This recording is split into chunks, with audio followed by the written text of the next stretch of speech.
El significado profundo del caballo en Picasso tiene que ver también con las corridas de toros, ¿no? Puesto que el caballo era por excelencia la víctima inocente, ¿no? El toro, la violencia ciega, dice el caballo es la víctima inocente. De hecho vemos un pájaro que se escapa como si fuera su alma. En algunos bocetos previos era un caballo pequeñito que salía del costado. Después decidió convertirlo pues, en esas figuras medievales que escupen su almita al morir. Por tanto el caballo está siendo sacrificado. ¿Cómo eran sacrificados los caballos en las corridas de toros entonces? Puesto que no existía protección para ellos y eran salvajemente masacrados. Cualquier persona que fuera a una corrida de toros en ese momento se compadecía del caballo. Los caballos eran ya animales viejos que se decían que era para el matadero, y entonces se llevaban a las corridas de toros de modo muy salvaje. Y Picasso escoge por eso al caballo como víctima inocente, que además tiene unas tradiciones que se remontan incluso a la Ilíada, ponemos de Homero, cuando se sacrifican los caballos como símbolo expiatorio.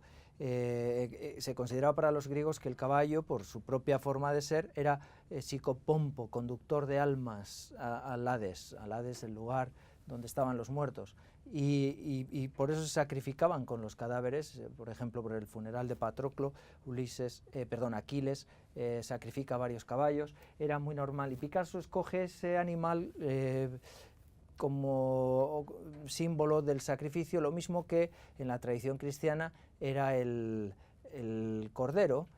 La tradición judeocristiana, el cordero, o en este caso Barceló hace Miquel Barceló, un artista español, hace una composición del Cristo con un scapegoat, ¿no? Con el chivo expiatorio, la cabra expiatoria, en una versión bastante curiosa, que recoge pues, todas esas tradiciones judeocristianas y también musulmanas, porque los musulmanes reconocen el sacrificio de Abraham, es uno de los grandes temas de su religión, ¿no? Pues, que está también en el Corán, narrado en el Corán, etc.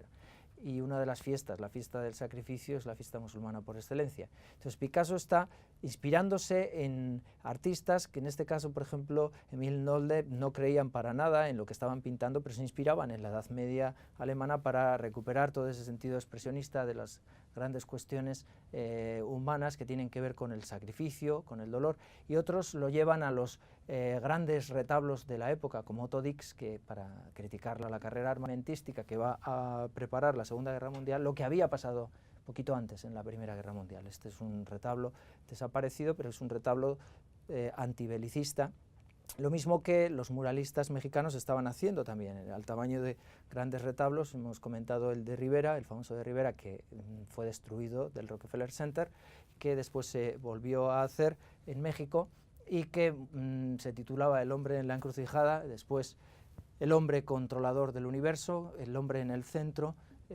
y todos los mitos derribados a los lados. Ahí se ve a Lenin, que fue la causa de que se destruyera del Rockefeller Center, y él lo pinta. Él había hecho una provocación en el mismo centro del capitalismo. Bueno, esta forma de hacer grandes murales, grandes retablos, es la que hace Picasso, y en el centro el caballo coronado por una bombilla que no da luz.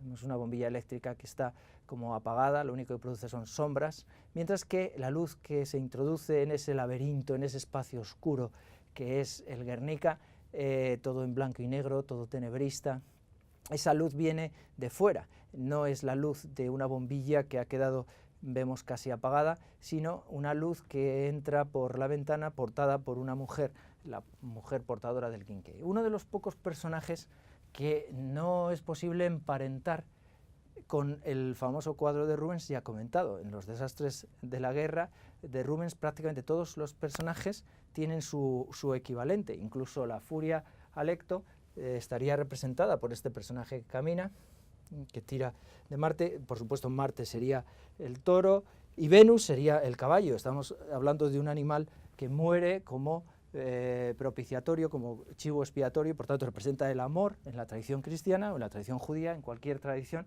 en la griega también, si es el caballo el que se ofrece en sacrificio, y encaja muy bien con la corrida de toros, donde el caballo es la víctima inocente y van con los ojos vendados. Todas tienen un equivalente, menos esa figura que entra por la ventana, que para Picasso es una figura fundamental, tanto que la sitúa sobre su tumba. Ella le hizo una mujer oferente, así es como se titula esa gran figura que aparece junto al Guernica, pero que podría ser perfectamente una portadora de un quinqué, y que pues es un símbolo de esperanza, es lo que introduce algo de luz en el laberinto oscuro del horror de la guerra, que es el Guernica. Esa es la luz de donde vienen después todos los demás rayos que intentan dar algún sentido. ¿Y qué sería esa figura para Picasso?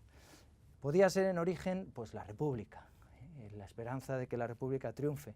Cuando ya se vio que era difícil, el Guernica habla del horror en general y habla de la historia que iluminará lo que está ocurriendo y hará justicia a las víctimas, esa luz que viene de fuera porque dentro ya no hay nada que ilumine. El ojo de Dios ha quedado totalmente truncado.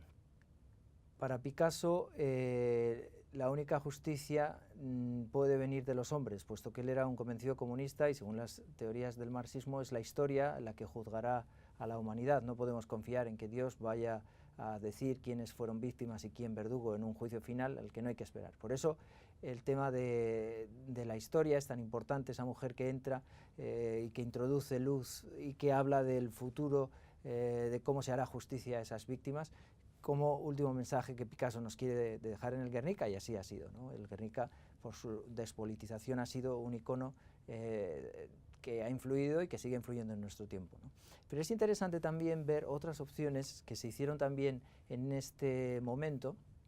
Por ejemplo, el mural que intentó pintar a la vez que Picasso estaba haciendo el Guernica, Chagall, en Francia, la Francia en la que había triunfado el Frente Popular, que estaba dividida entre los partidarios de la Revolución y entre los que no apoyaban la Revolución, que muchos apoyaron después a los nazis. El propio Chagall tuvo que salir perseguido por los nazis, pero en ese momento de división de toda Europa entre las dos ideologías extremas, Chagall hace un cuadro en el que los judíos aparecen dudando si unirse a la Revolución o no, lo que suponía de pérdida también de todas esas tradiciones. No se ha conservado, ya digo, porque él lo destruyó, pero sí que tenemos pues los bocetos que permiten ver ese mundo de judíos que él pintaba, y al otro lado las hordas revolucionarias que recordaban lo que había pasado en Rusia y que en este momento a él le dio por pensar que podía pasar también aquí. Él destruye ese mural y hace un famoso crucifijo blanco, obra de un judío, en el que esa víctima que está en el centro,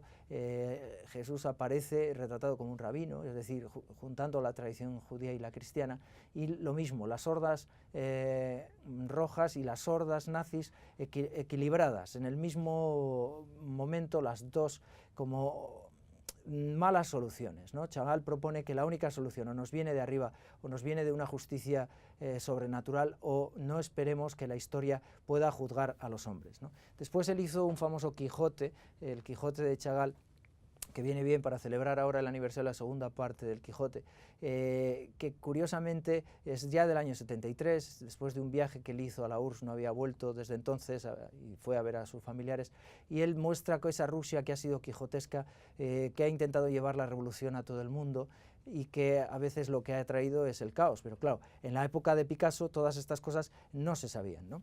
Veremos a partir de ahora lo que el Guernica sigue diciéndonos hoy y cómo puede hablar incluso de las cuestiones que hemos estado viviendo todos estos años.